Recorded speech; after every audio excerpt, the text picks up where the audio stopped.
took the Landrover up to a place called AW4x4 at Skelmersdale, starting the transformation into a true Overlander.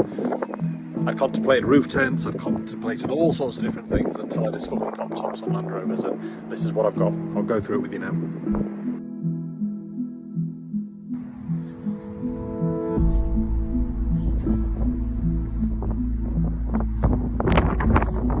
So you've got one clip here and one clip here. You pop these off, then you push the roof up it goes.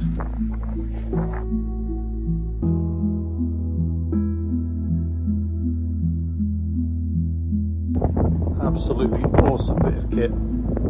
AW4x4, so well made. I've done it in green and black for me to go with the Rover.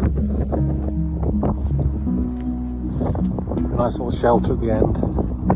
So much space in it. It's just crazy how much space is in here now.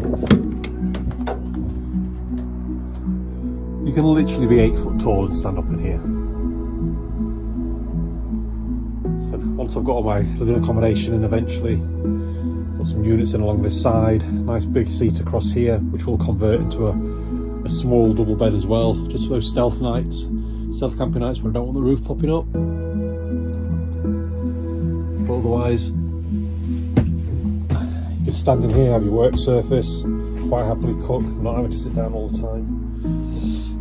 And then, when it's bedtime, you simply pop down the roof, eventually thing.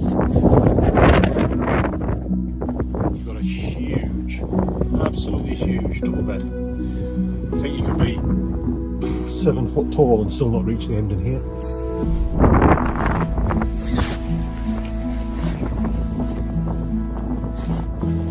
You can see how thick the mattress is, 4 inches thick at least. Big windows each side, got mosquito nets on them. Some rain shelters, and then at this end, fantastic little covered area, so you can still have it open if it is raining and still enjoy your view. I cannot wait to be getting away. I'm lucky to have a pretty damn good view here anyway. But I'm so happy with this, it's just crazy. Little light inside. There's a couple of power points down here, USB-Cs, USBs. Great bit of kit.